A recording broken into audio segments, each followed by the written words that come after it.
Welcome to the Unusual History of Everything, the podcast that uncovers the unusual history of everything around us. I'm Karen Lacey. And I'm Melanie Dellis. On this episode, we look at the history behind one of the holiday season's most iconic songs and how it all started with Thanksgiving and made its way into space. As America celebrated Thanksgiving, millions of people prepared their tables with roasted turkey and pumpkin pie. They turned on the Macy's Thanksgiving Day Parade and gathered round the table to sing the traditional Thanksgiving Day song, Jingle Bells. That's right. I bet you guys didn't know that one of our favorite Christmas carols, Jingle Bells, was actually written as a Thanksgiving song. The composer, James Pierpont, wrote it in 1857 for his Sunday school to sing at Boston's annual Thanksgiving party. The children loved it so much they sang it through Christmas, and the rest is history. Speaking of history, let's go back to the beginning of this so that we can appreciate the song even more.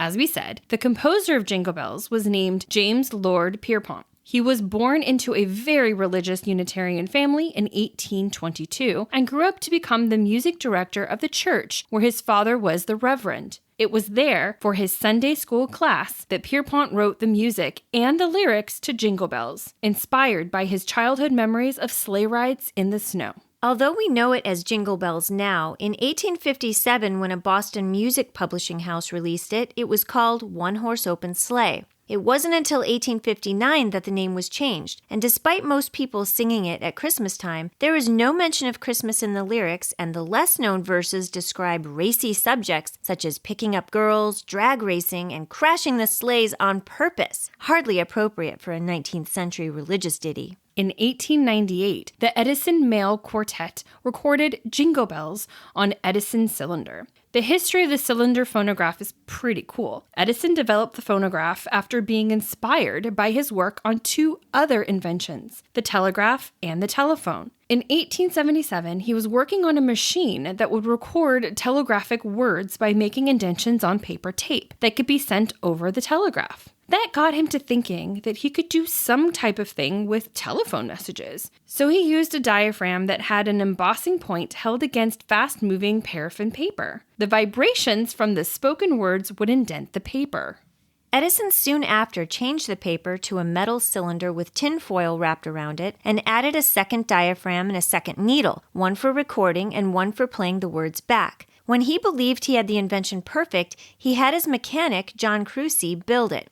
When it was ready, the first thing Edison recorded into it was his own voice singing Mary Had a Little Lamb. When he was done, with a flick of a switch, the machine played the song back to him. He took his new invention to the offices of Scientific American in New York City, and the December 22, 1877 issue is quoted as saying, "Mr. Thomas A. Edison recently came into this office, placed a little machine on our desk, turned a crank, and the machine inquired as to our health, asked how we liked the phonograph, and informed us that it was very well, and bid us a cordial good night." End quote.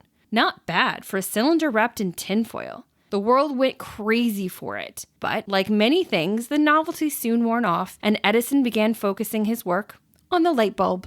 While he was doing that, Alexander Graham Bell stepped in and decided to do some electrical and acoustical work to improve Edison's phonograph. He used his prize money from the French Volta Prize he won for the telephone and opened a lab with his cousin, Chester A. Bell, who was a chemical engineer, and Charles Sumner Tainter, a scientist and instrument maker. Their main change was using wax instead of tinfoil and a floating stylus instead of a rigid needle. These changes would allow the cylinder to be incised rather than indented, creating a smoother, clearer sound. The patent for the graphophone was awarded in 1886.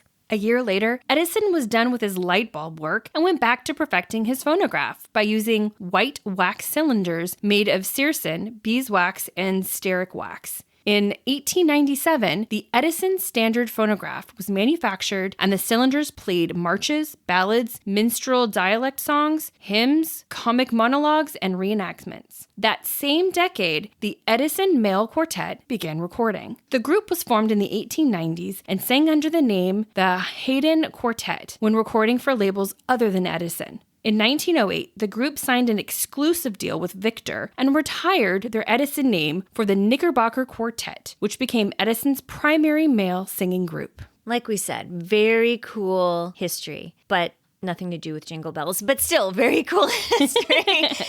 So let's get back to Jingle Bells. Let's talk about when exactly Jingle Bells became a popular Christmas song.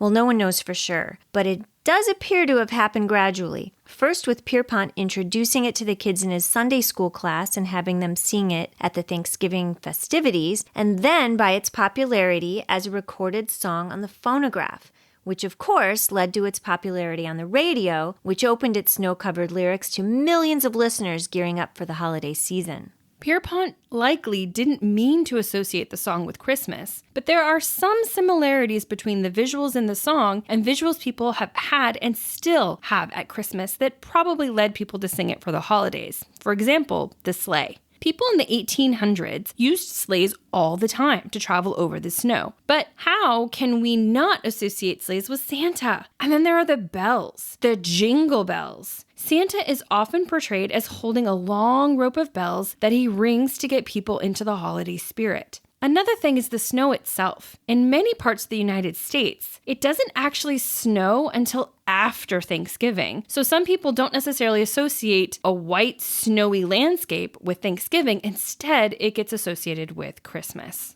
Very true. Whatever the reason, Jingle Bells caught on as a Christmas classic. In fact, in 1965, it became the first song broadcast from space. 9 days before Christmas, the two astronauts aboard Gemini 6 had just completed a rendezvous with Gemini 7 when they told Mission Control there was a problem. Quote, "We have an object. Looks like a satellite going from north to south, up in a polar orbit. He's in a very low trajectory traveling from north to south and has a very high climbing ratio. It looks like it might even be a very low. Looks like he might be going to re-enter soon. Stand by, one. You might just let me try to pick up that thing." End quote.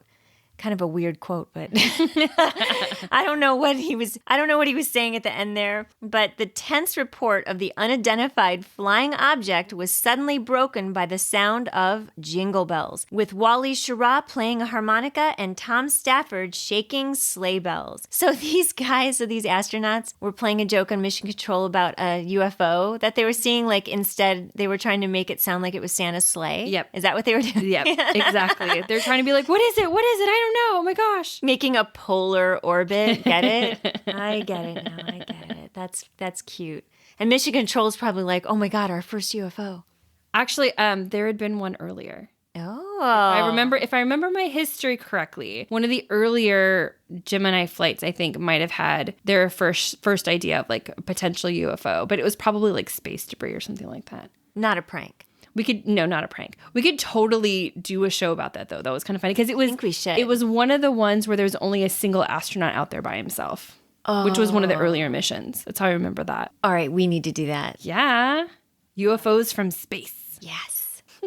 Well, that brings us to the end of our episode. You can follow the Unusual History of Everything podcast on Instagram at The Unusual History of Everything and on Facebook at The Unusual History of Everything podcast. Find our show notes on www.musecuratorial.com. The Unusual History of Everything is written, produced, and directed by Melanie Dellis and Karen Lacey. New episodes air every Tuesday on all podcast outlets. Be sure to subscribe to us so you never miss an episode and leave us a review. You can also see photos from our episodes and more on our website, Instagram, and Facebook. Thanks for listening. I'm Melanie Dellis. And I'm Karen Lacey, your host for The Unusual History of Everything.